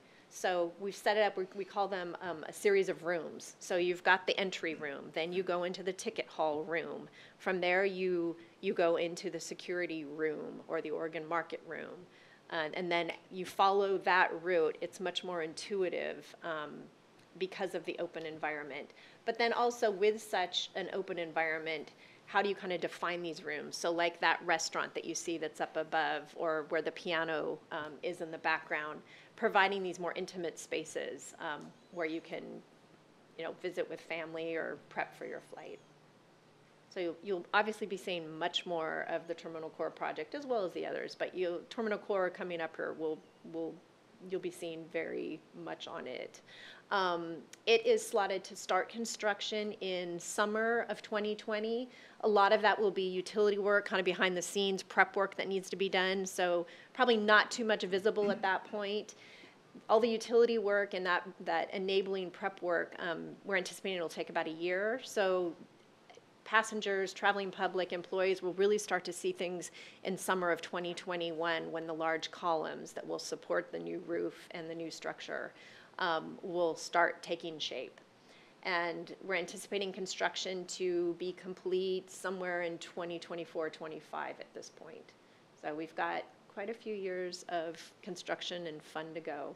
Another big piece of Terminal Core that we're really delving into is, like I mentioned, the construction and how do you phase that and how do you keep everybody safe. But how do you keep operating a 24-hour airport within this? And so with the contractor, with the consultant, it's in the design, it's in the construction phasing, it's in our communications plan, it's in our signage. Everything needs to come together, and that'll be the magic, is how we build this and communicate it and keep providing as high of a customer experience as we possibly can during this major program. So more to come. This last slide shows the construction and design schedules for each of the major projects. What I always like about this slide is really you can see it between 2020 and 2021. We've got a slew of construction going on, major construction. T-Core will be coming on at that point, as well as Packer and full out-of-the-ground build-out. T-Bell will be wrapping up. So you'll be seeing a lot going on at PDX, and pretty exciting. So I welcome any questions. I know I shared a lot of information in a short time. Thank you. That was a great presentation. I'm sure we have lots of questions, Commissioner. Thank you for that. I know part of this is creating the vision, and I think a lot of that work has been done, but I think the challenge for us is how do we keep PDX the best airport while we go through all this construction? And you mentioned the challenge that, it's a 24-hour-a-day, 7-day-a-week operation, and I think that we're creating the vision, and I think people get excited when they have a glimpse of what PDX will look like when we're done. But I also think this is one of those things that were never done.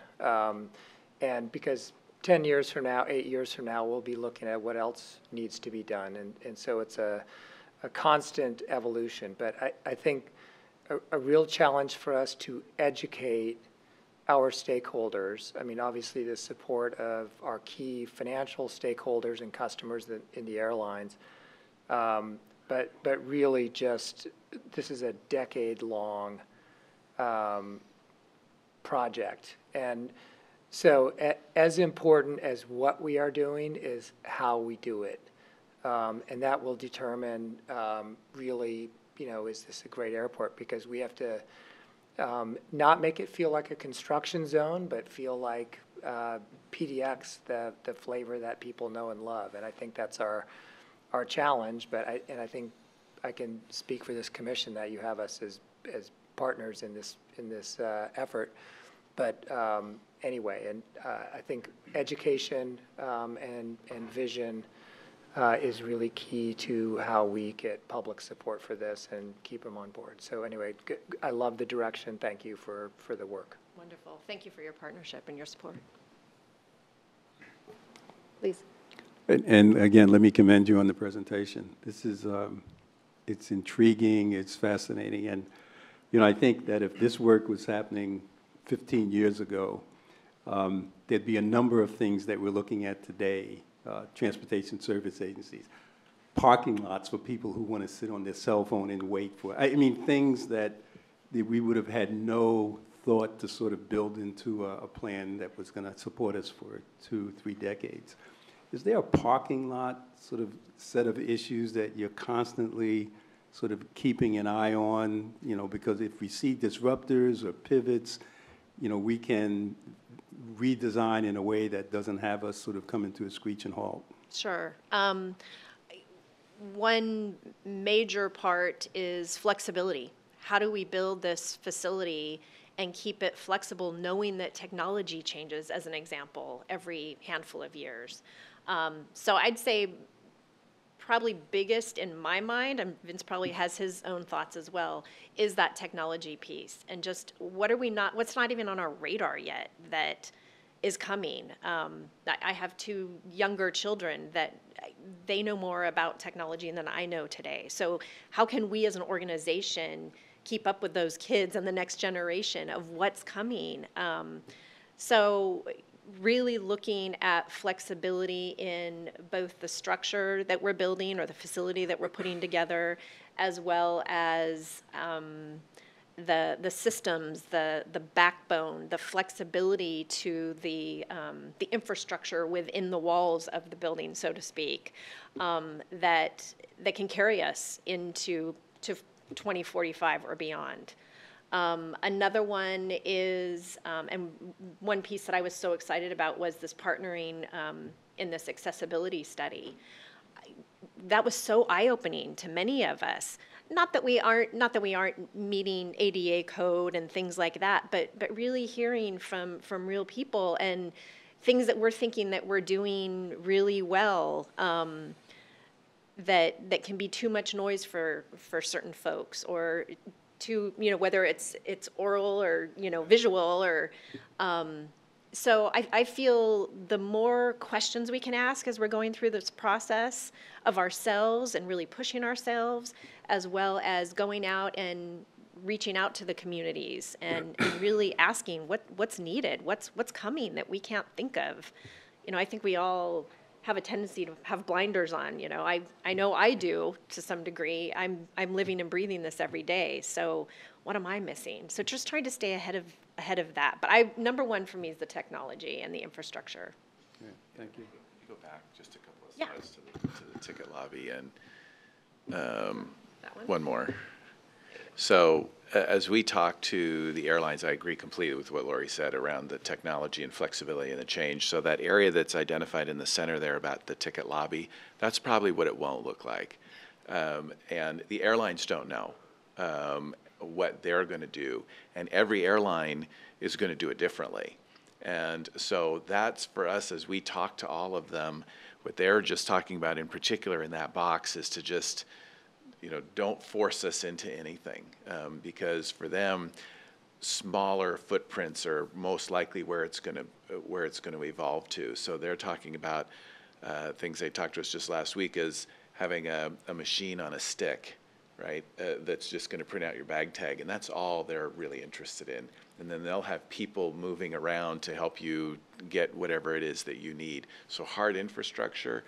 I just think that's going to change drastically. And so for us to get rid of that new roof that we're putting over it is so critical to getting rid of those shear walls and other walls that we just have limited what we can do. That to me is in that center section is really important. and that we just don't have any idea of how that's going to look. Thank you.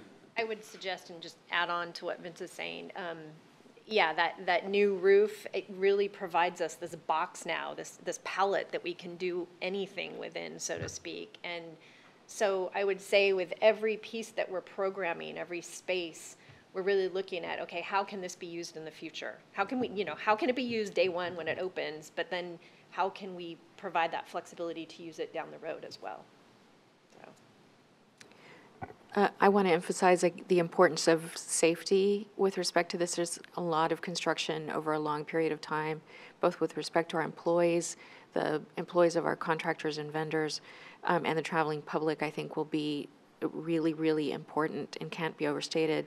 And the second thing I wanted to emphasize is that our really obligation to make sure that we're staying within the budgets that we've set and really taking cost into account, both with respect to the pieces that our airline partners are paying for, as well as the pieces that we're going to pay for as a community outside of the terminal. I think we just need to be able to deliver these things both safely and within the financial constraints that we have in order to maintain the relationships we have with our community. Yes. Just as a follow-up, what is our kind of all-in number on this to between now and 2024? $2 billion roughly. We were probably, well, it's probably even a little bit more than that. We think the terminal core project all in is going to be about 1.6 to 1.7. You've got 215 million on the on terminal balancing, and you've got 282 on the Packer. So somewhere in the a little over $2 billion. And the CIP for the period, so our capital plan that's not in, it's on airport, but not in those buildings is another, probably 400 million. We're looking to try and cut that down a little bit, but over the period. Enormous in the scope of PDX. Biggest that we've ever done, for sure. Yeah. And it's all of our legacy, right? And so doing it right is critical. It's enormous investment. I think it will also be important, given the amount of economic activity this is going to generate, to ensure that the full community is getting the benefit of that economic activity. Any other?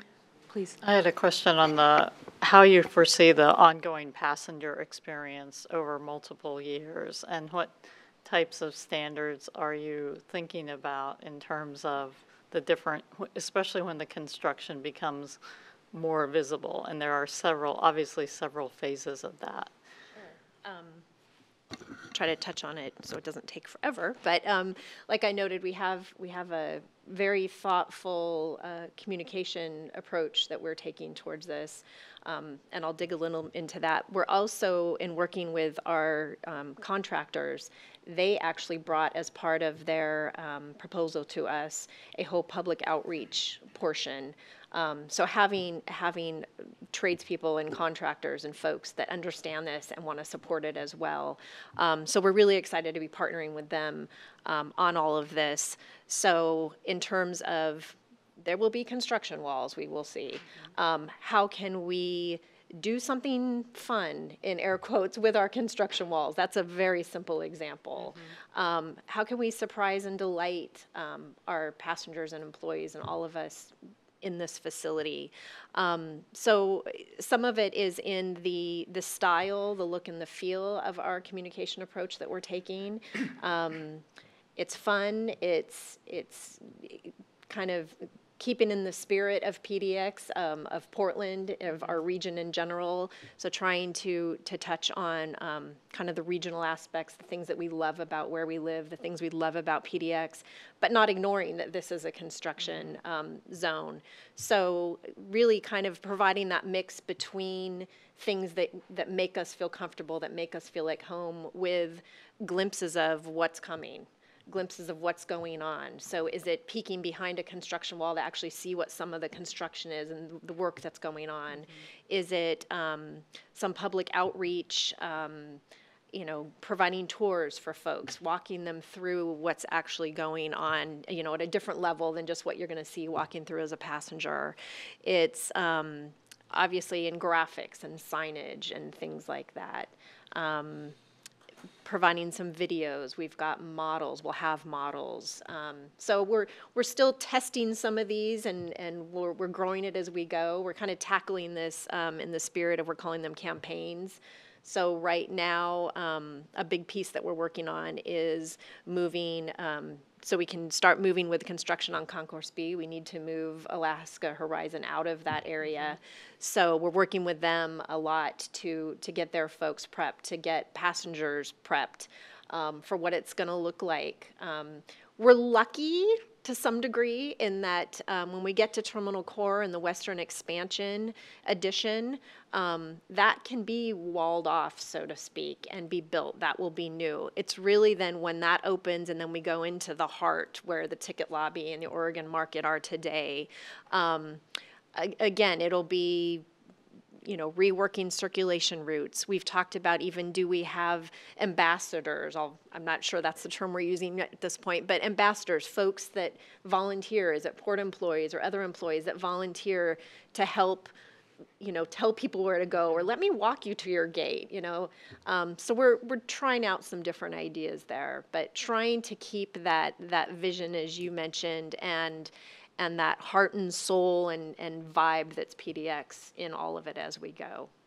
So I hope is that enough? Okay, I could talk for hours about this. Yeah, I'm sure you can. I'd like to hear more as we get into it. And as you test things out, would be interesting to hear, you know, Definitely. what you find out, what works, what doesn't work. Definitely, of 'Cause course. I think the passenger experience is a big piece in keeping PDX #1.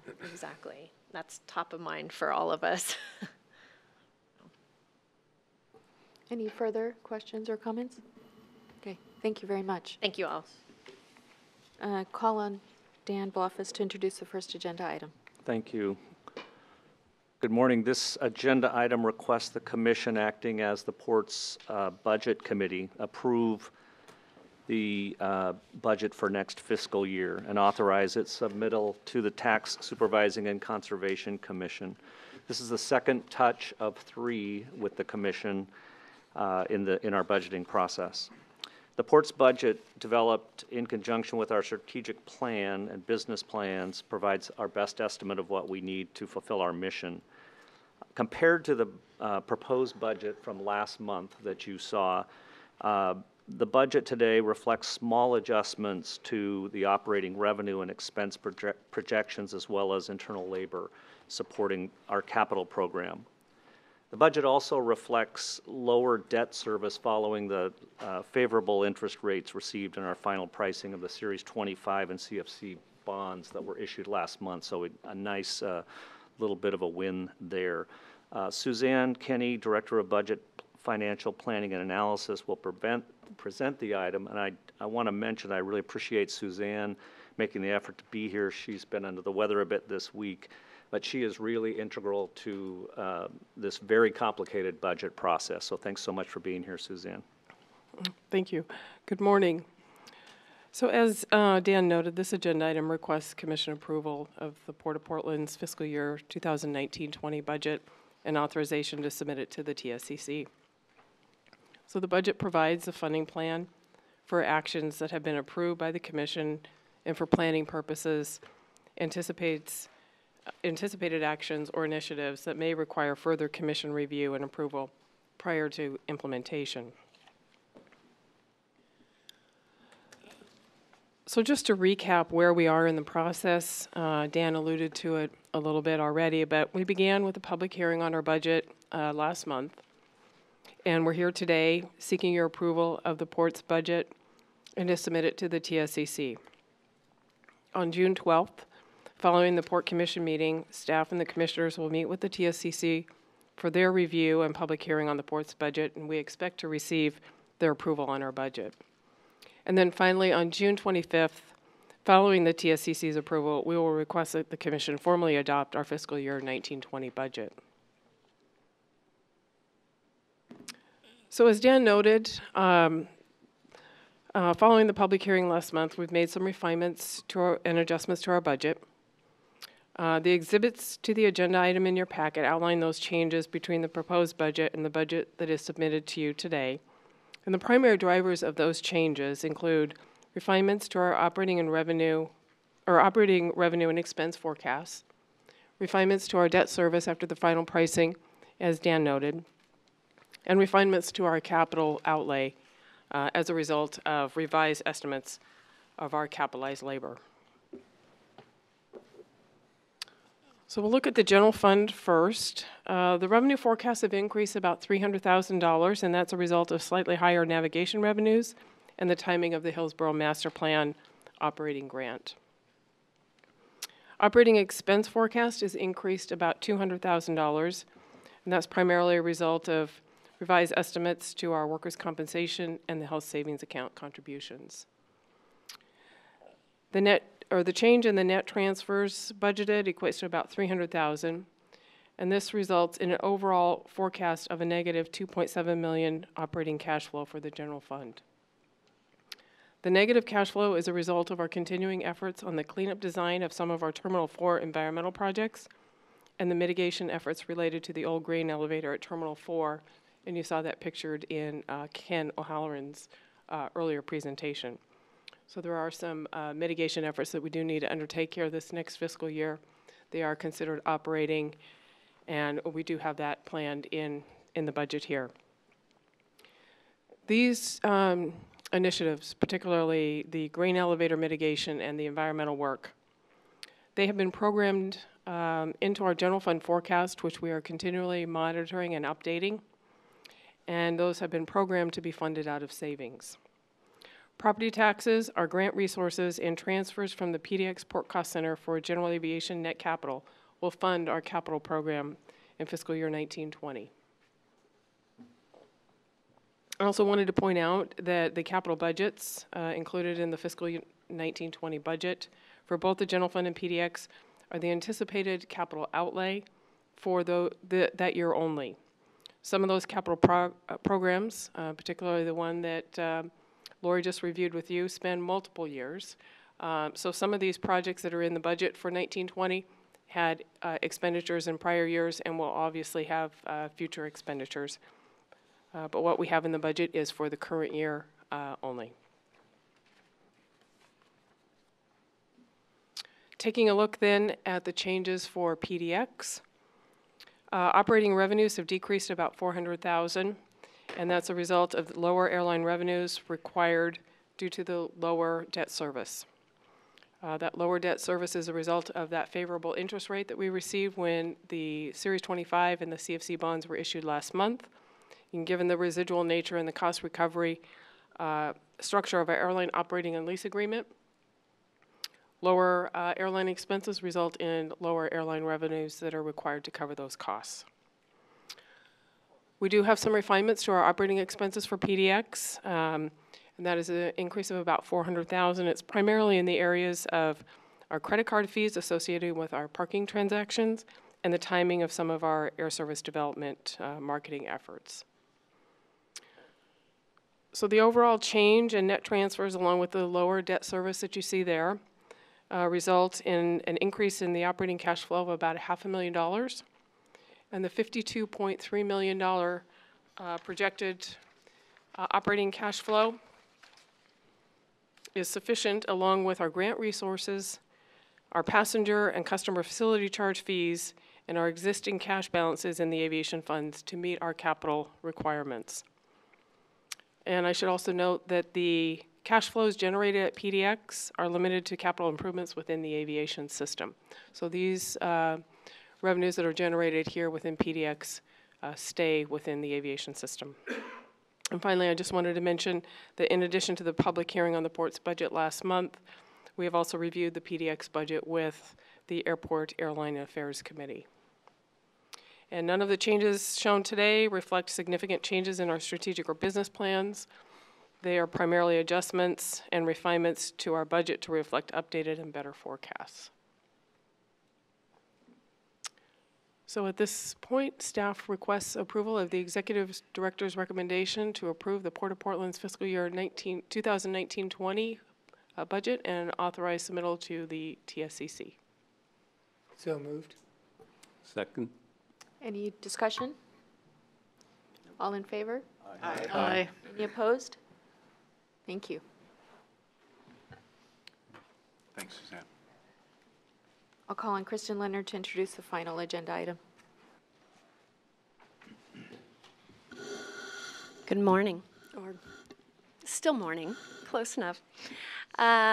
We wanted to bring to you today an issue around a personal services contract relating to our Superfund liability at Terminal 4. So if you'll recall, I'm guessing it was about 9 months ago, we sat down, Jessica Hamilton on our team kind of went through with you an agreement that we had negotiated with EPA around some initial sampling and design work for what would basically remediation will look like at Terminal 4.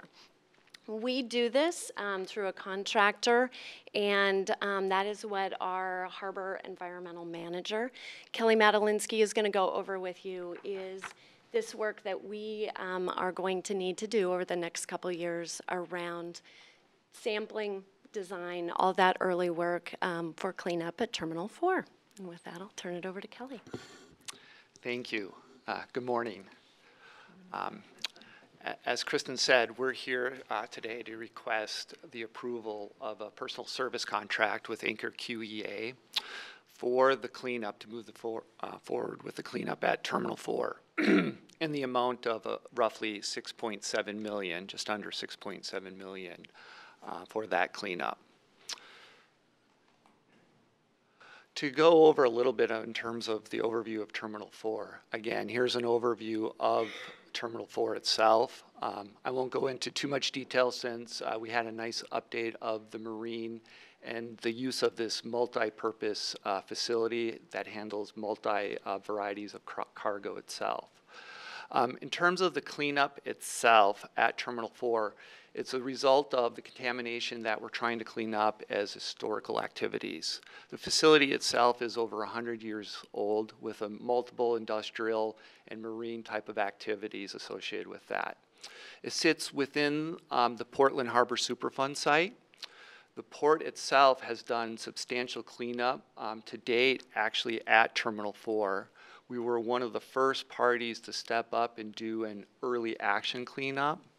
What this resulted in is in 2008 is we removed contaminated sediments in slip 3, as shown in this picture, as well as capping of contaminated sediments and doing riverbank cleanup in the area known as Wheeler Bay. We've also done substantial cleanup on the property itself, working with the Oregon Department of Environmental Quality. So the next step for us and this contract is to wrap up the cleanup at Terminal 4 itself. So the actual contract itself is, again, technical assistance to get us to the construction. It is not to actually construct the cleanup. Rather, think of this contract for all the services that are needed for the planning, the design, and other services to get us to that point. Once we're there at that point, we will get another contract with a different firm, and that will require future commission approval associated with that. So the bulk, again, of this particular personal service contract is to do the remedial design. We estimate that it will be about 4+ years to do this work and effort. It will require a myriad of different types of design and analysis and engineering services that are listed here. We also, part of this contract is, as I mentioned earlier, we've done past cleanups at Terminal 4. All of those cleanups, per our agreements with the federal and state agencies, require us to continue to monitor and report out on how they're performing. So this also provides that technical support for that. And then finally, public outreach. Environmental cleanup and Superfund in particular is very complex. So our priority, the port's priority, is to make sure that the community is informed and to seek their input. And so this also allows support in helping us do that kind of public engagement. We went through a competitive bid process. We advertised the solicitation back in the late winter, early spring for a 4-week time period. At the closing of the process, we received 6 proposals, with the winning firm being Anchor QEA, who also has worked on the Terminal 4 cleanup. I would say of note of the process itself in terms of the solicitation process is on the social equity criteria. We moved the standard 5% weighted criteria to 10% here. In addition, in terms of the team that evaluated, scored, and ultimately selected the firm, Anchor QEA, we actually had a community member as part of that 5-member team. We went to the Portland Harbor Community Coalition, which is a coalition of different environmental groups, whose main mission is to ensure that the restoration, cleanup of Portland Harbor benefits those groups. So they provided us with a member to sit on this panel. And so as a result, you know, it was a high value of having that community member sit on the panel and ultimately resulted in a better result. And we do really appreciate his time and effort and insights through this process. I mean, if you've ever been through the solicitation process, it's a lot of effort, and a lot of it can be tedious at best. But again, Michael Pouncil, who's the community member who lives in North Portland, did an awesome job representing the community and on the process itself. Touch on that for a moment, because this is something that I think we are the first out of the gate really to have done, to bring a community member into a process like this internally as it relates to the harbor. And I just have to commend the team for coming up with this idea, because I think we're starting to create a best practice as various programs are set in motion within the harbor at different sites with different contractors. And so I think what's exciting about this is it was a pilot project that we all realized that the deep value, not only for us and to learn from the community, for the community to learn how we do this process as well. So just wanted to share a little bit more on that. Okay, in terms of the schedule, as I mentioned earlier, we think this is going to be roughly a 4+ year process. So this contract would end roughly at the end of 2023. The contract also, though, has 2 options for the port to exercise if we wish. One option is technical assistance during the actual construction, and then a second option would be to do the post-construction monitoring. The reason for this a little bit is to provide some flexibility and continuity if we wish to exercise that with this firm. Again, if we were to exercise these options, we would be coming back to Commission for the approval because of the likely dollar amounts. In terms of the overall budget for this phase of the project, the design phase, again, the personal services contract with contingencies, we are estimating to be roughly just under $6.7 million, and that's the limit of the contract. We also have other costs associated with this phase of the project, which are noted here.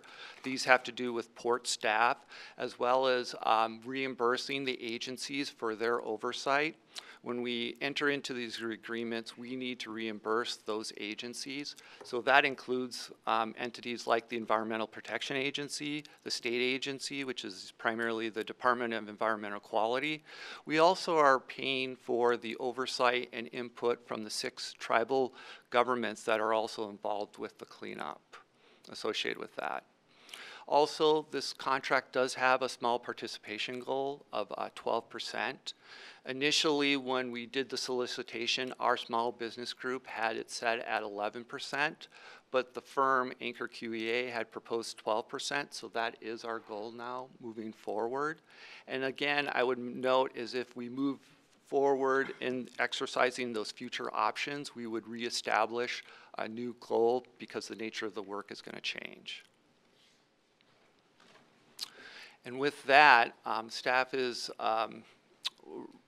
requesting the executive recommendation to award a personal service contract with Anchor QEA for the design and ongoing services in the amount of just under $6.7 million for Terminal 4. I'm happy to answer any questions. Thank you. I have two questions. You referenced the social equity program and that it had gotten sort of a higher value in this contract. Is that reference meant to point us to the small business participation goal, or was there something else there? I think it was to also, per what Kristen had said earlier, to recognize, again, this cleanup is going to impact the community overall, and making sure that they have a say, and that the firm that we partner with on this cleanup and hire to do the work is readily cognizant of the community input and is a partner with us as we move forward. And so that was part of the reason to have that as a higher weighted criteria for us. Okay, thank you. And then thank you for setting our expectations of 4.5 years or so of testing. Is any cleanup happen during that time, or is it really all of the testing and then we can start cleanup only after the testing period is done? Yeah, the primary is going to be testing as well as a lot of evaluation and analysis associated with what the cleanup will be. That will be the bulk of the work in the next 4 years. Other questions? Yeah, thank you. Thank you very much. A quick question.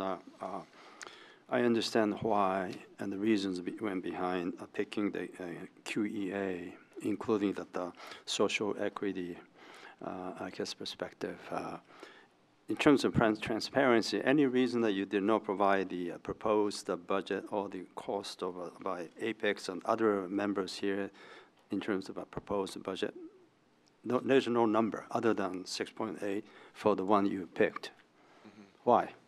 Well, again, that number represents for the next 4 years in terms of all the activities and the design that we will be using for the actual, just focused on the T4 cleanup itself, the in-water cleanup. And then it also shows, we also showed today just the overall, what we think will be additional costs associated with agency oversight and internal cost. We don't know, for example, the true cost, because we haven't scoped it out with the agency in terms of the design of what the construction costs associated with the cleanup at T4 is. We'll be working on that over the next 4 years of what that looks like. Can I just clarify? I think the question is the others who did not win the bid. Yeah. You provide a list of all these people who provide, but there's no numbers So do you want to go to them? Oh, a number associated with them? Oh, right, sorry, excuse me. In terms of that, this is an estimate that the port developed in terms of what we believe will be the estimate to do the cleanup. And so when we were looking at costs and fees associated with these firms, we were looking at things like what were their fees and services for providing different work. For example, what is their fee or service for a principal engineer, if you will.